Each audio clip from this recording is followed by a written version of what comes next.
Today I'm going to show you how our localized caching works within the BeAPI API framework.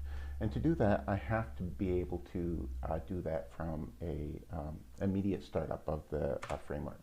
So I'm going to go ahead and start the framework from right now and show you how the caching works. And the reason why I have to do this from a cold start is to show you how the caching works from the initial call. And the easiest way to do that is to show you using our built-in profiling tool.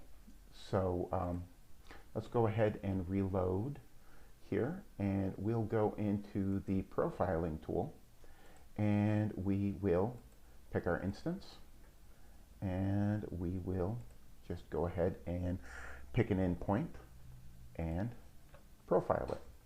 Now, as you can see, one of the largest things that takes the longest amount of time, this takes about 63 milliseconds, is the create cache hash.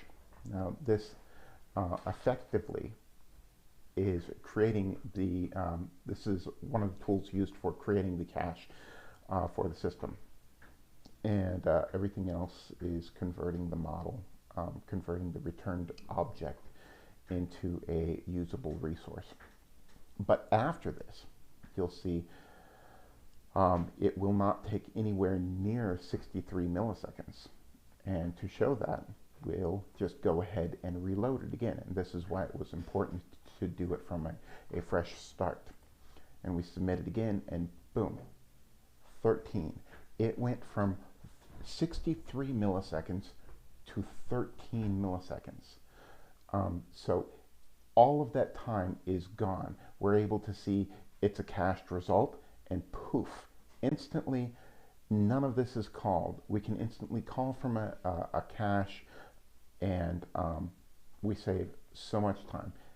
And you'll also notice that this just keeps getting faster and faster. It went from 12 to 2 milliseconds, and it gets faster and faster from there too as well. It's not really spawning a lot of new threads because I'm the only person who's calling it. So it's not getting bombarded. It's just very, very optimized at this point.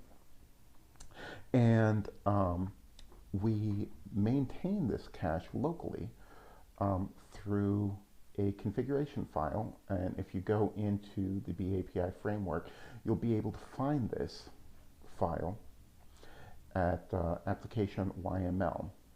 It's maintained down here in config. You'll see the API cache and all the settings right here. It is a localized cache, and the reason why we use a localized cache rather than a shared cache for all the instances is several reasons. Because a shared cache adds I/O overhead. So those 2 milliseconds would have been something like 15 to 20 milliseconds as a result of having to go to the cache and coming back to get that data. We don't have to do that because the cache is localized on the same server. And second, we don't have to share or synchronize any of that data, because when that request is coming in from the load balancer or proxy, the load balancer and proxy maintains the session, so it knows which server to send the request to. So the cache can be localized on every single instance. So there's really never any reason to really maintain a shared cache, API cache.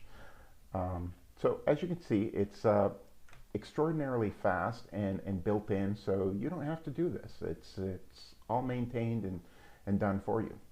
And as always, if you have questions or anything you want to talk about, feel free to get in touch with us on the website. Thanks again. Take care.